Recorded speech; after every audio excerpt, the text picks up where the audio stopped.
Shalom Bapak Ibu, pagi hari ini saya berdoa kiranya kita tetap baik, sehat, kuat, tetap teguh, tetap bergantung dan berharap kepada Tuhan. Mari saya ingin ajak Bapak Ibu mendengarkan, mengikuti pelajaran tentang maksud abadi Allah. Coba kita perhatikan baik-baik. Maksud abadi Allah adalah sesuatu yang sudah ada sebelum segala sesuatunya ada. Jadi ketika pada mulanya Allah, semuanya belum ada, hanya Allah yang ada. Itu yang disebut Allah dengan segala maksud abadinya. Muncullah sebuah ayat yang berkata, marilah kita. Di situ kita tahu bahwa kata Allah di kitab Kejadian 1 ayat 1a, bahwa Allah itu adalah Allah yang Tritunggal. Dia menggunakan kata kita, marilah kita. Dan kalau kita melihat gambaran Allah ketika menciptakan manusia, manusia diciptakan sekualitas, segambar dengan Allah. Jadi manusia itu disebut manusia karena ada tubuh, jiwa, dan roh. Kalau cuma jiwa, orang-orang yang lebih daripada pemenang. Ketika kapan Paulus bilang kita lebih dari pemenang? Karena Allah mengasihi kita. Karena Allah mengasihi kita. Katakan, Allah mengasihi kita. Kasih Allah yang kekal ini, kasih Allah ini, saudara-saudara, saya renungin tadi gini. Allah itu mengasihi kita, walaupun kita nggak mengasihi dia tetap mengasihi kita. Walaupun kita mengecewakan dia tetap mengasihi kita. Pribadinya nggak berubah. Jadi kalau saudara mengalami kasih Allah yang menjadikan kita lebih dari pemenang adalah ketika saudara, kita kan kadang-kadang seringkali kita sebut kasih Allah, tapi ternyata itu kasih manusia. Kasih storge atau filia yang lumayan dibandingkan kasih eros.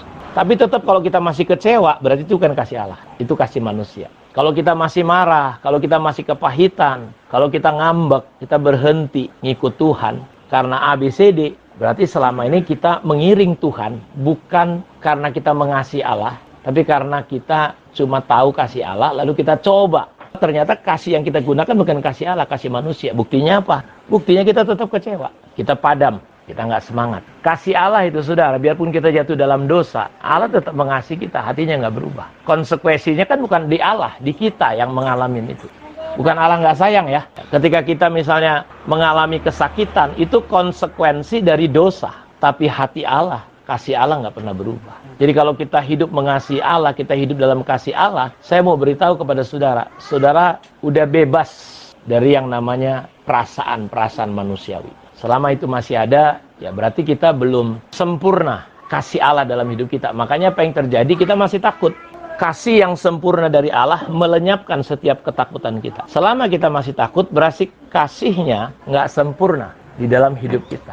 Jujur, saya itu dari tadi sedang ngerenungin betul-betul, memikirkan gimana ya menggambarkan, menceritakan pengalaman di mana kita mengalami kasih Allah. Tentu ada contoh, misalnya anak bungsu udah hancur-hancuran, babak belur, dia kembali kepada bapaknya. Tapi itu kisah yang kita bisa ceritakan, tapi belum tentu saudara bisa alamin.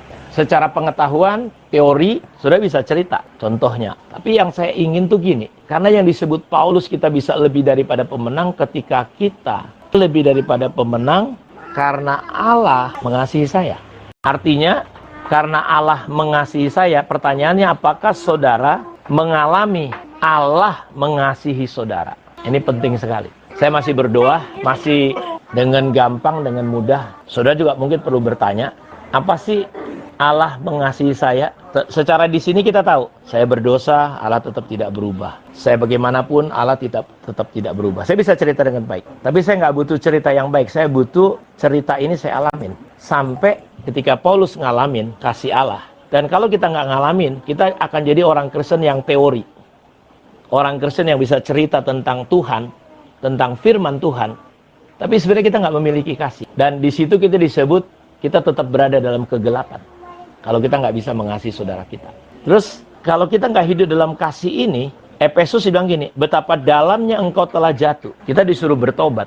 Jadi ketika kita ngikut Tuhan, ketika kita melayani Tuhan, pertanyaannya apakah kita bergeraknya ini berdasarkan karena kita mengalami kasih Allah, sehingga kita bergerak. Kristus telah mati untuk semua orang supaya mereka tidak hidup bagi dirinya. Nah lihat, ketika Paulus mengalami kasih Allah dalam hidupnya, secara drastis hidupnya berubah. Tadinya seorang pembunuh, seorang beragamawi yang hebat dan luar biasa, tetapi ketika dia mengalami kasih Allah, Berubah total. Kenapa banyak orang Kristen nggak ngalami terobosan dan perubahan total? Akhirnya kita hitung-hitungan dalam melayani Tuhan. Apa sih untungnya, ruginya saya ikut komsel ini? Tapi kalau saudara ngalamin kasih Allah, saudara memberi sama Tuhan, ikut Tuhan, komsel, gereja, rumah, kita nggak akan pernah hitung-hitungan. Ingat ketika saudara pertama kali jatuh cinta sama Tuhan, saudara nggak perlu disuruh berdoa.